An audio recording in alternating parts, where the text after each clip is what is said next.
Assalamualaikum Bu. Waalaikumsalam Bu. Apa kabar Ibu hari ini? Alhamdulillah baik.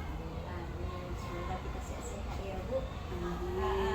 Saya di sini Bu ada tugas terkait dengan CDP saya di modul 3.1 yaitu demokrasi kontekstual.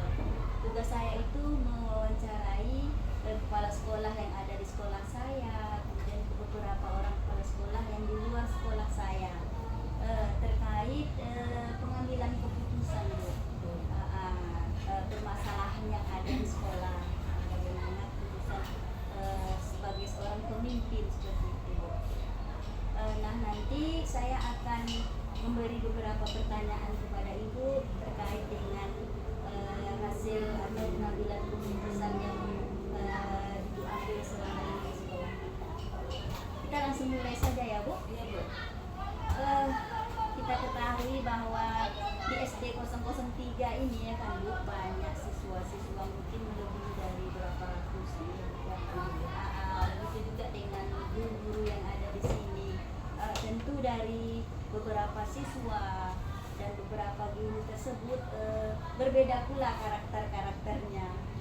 Kemudian bagaimana Ibu mengidentifikasi terkait dilema etika atau wujudkan moral terhadap siswa atau terhadap guru-guru yang Ibu pimpin? Pertama saya itu mencari akar masalahnya. Masalahnya di mana? Apakah itu termasuk dilema etika yang berlaku di sekolah? Setelah saya mencari akar masalahnya, saya mencoba mencari permasalahannya dengan cara mencari informasi. Apa masalahnya? Bagaimana cara memecahkannya? Saya kumpulkan guru-guru yang ada. Setelah guru yang ada, saya memanggil komite sekolah untuk mewakili wali murid.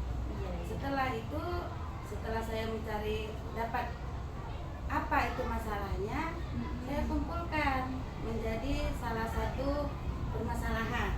Setelah saya kumpulkan, saya bermusyawarah dengan guru, wali kelas, serta wakil kepala sekolah, dan saya melibatkan beberapa wali murid yang dipimpin oleh komite sekolah, dan saya panggil juga masyarakat yang ada di sekitar sekolah.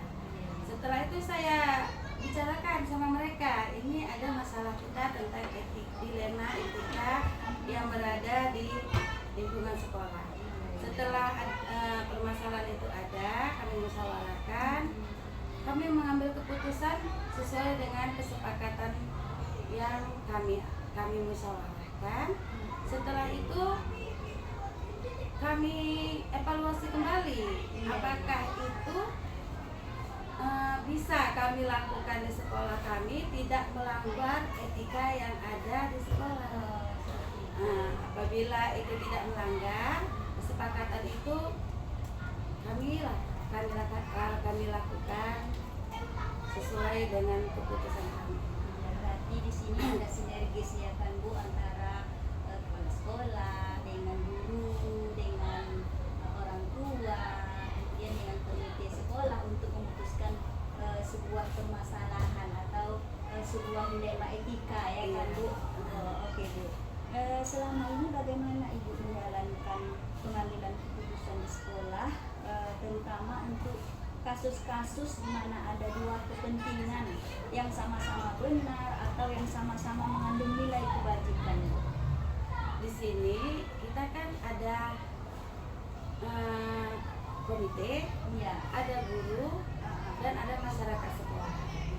Dan setiap yang ada namanya permasalahan itu, baik itu sama-sama baik dan sama-sama perlu. Tapi di antara keduanya itu kan ada yang lebih perlu dan lebih menguntungkan oleh masyarakat sekolah. Kita lihat di antara kedua sisi ini, dia kalau yang misalnya Kalau yang ini kita kerjakan, tapi dia lebih tidak menguntungkan. Tapi yang ini kita kerjakan, dia lebih menguntungkan kedua belah pihak, baik itu dari sekolah maupun dari siswa. Iya. Kita ambil aja keputusannya yang mana yang lebih menguntungkan. Kalau dianya yang ini yang menguntungkan, ini yang kita kerjakan sesuai dengan keputusan yang kita ambil. Iya. Dengan cara bermusyawarah pada pihak sekolah, komite, dan wali murid, biar semuanya sejalan dengan baik. Benar Bu, kita ini sebagai guru juga kan harus mengambil jalan tengah, bukan memihak pada suatu masalah saja ya kan Bu, mereka bermusyawarah. Oke Bu, langkah-langkah atau prosedur seperti apa yang Ibu lakukan selama ini? Langkah-langkah yang saya ambil itu selama ini, jika ada masalah etika di sekolah, saya cari dulu informasinya, saya kumpulkan. Setelah saya kumpulkan, saya cari akar masalahnya. Setelah itu saya musyawarahkan kepada pihak sekolah, baru kami evaluasi masalah ini disebabkan oleh apa dan bagaimana cara pemecahannya. Kami musyawarahkan sama-sama agar pihak sekolah ini sama-sama nyaman melakukan kegiatan yang tidak melanggar etika sekolah. Berarti langkah-langkah ini sangat efektif ya Bu dilakukan di sekolah ini. Insya Allah. Oke Bu, hal apa saja yang selama ini yang sangat efektif selain dari yang sudah disebutkan tadi dalam pengambilan keputusan pada kasus-kasus atau permasalahan nilai etika terhadap siswa atau terhadap guru yang begitu banyak karakternya tadi Bu? Oh, begini Bu. Selama ini kan hal yang lebih efektif itu kita pertama peraturan sekolah. Peraturan sekolah ini kan dia setiap sekolah itu ada peraturan. Setiap peraturan itu kan tidak pernah melanggar yang namanya etika. Jadi jika ada yang melanggar, kita cepat-cepat aja. Cepat kita kayak mana caranya biar jangan dia ketularan sama yang lain. Karena yang namanya etika itu kan dia lebih diutamakan daripada yang lain ya kan Bu ya. Makanya jika ada permasalahan itu kita cepat musyawarah, cepat kita tangani dengan segera, biar dia tidak menjangkit sama yang lain. Begitu. Seperti itu Bu. Permasalahan itu harus segera kita pecahkan. Itulah dilema terhadap kepala sekolah atau sebagai seorang pemimpin ya kan Bu. Hal-hal apa saja yang selama ini merupakan sebuah tantangan bagi Ibu di dalam mengambil keputusan atau permasalahan dilema etika terhadap sekolah yang Ibu pimpin? Yang menjadi permasalahannya ini selama ini adalah karena kebetulan sekolah kami ini dia di daerah pajak. Daerah pajak ini dia kan dekat dengan kota. Jadi permasalahannya ini dari luar banyak. Iya.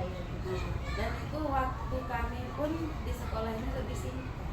Jadi dia permasalahan dari luar dan permasalahan waktu yang terlalu singkat. Itulah dia permasalahan yang ada di sekolah. Itulah menjadi tantangan bagi Ibu ya Iya. sebagai seorang pemimpin sekolah ini ya Bu. Selain dari posisi sekolah ya kan Bu, mungkin anak-anaknya pun kan sampai sekarang zona ya kan Bu. Zona berarti kan orang yang di sekitar sini saja yang masuk di sekolah sini. Artinya lingkungan pasar atau lingkungan pajak itulah banyak anaknya yang masuk ke sini. Maklum lah kita kalau lingkungan pajak itu bagaimana kan. Iya, agak terasa sedikit. Latar belakang anaknya tentu di sekolah nanti tentulah dilema-dilema etika yang akan diputuskan oleh seorang pemimpin ya. Baik Bu, apakah Ibu memiliki susunan jadwal tertentu untuk memecahkan permasalahan ini atau langsung menyelesaikannya di tempat atau ada prosedur kapan seperti itu? Kalau saya punya prinsip, saya tidak mempunyai yang namanya jadwal tertentu. Tapi saya akan menangani masalah itu secepatnya.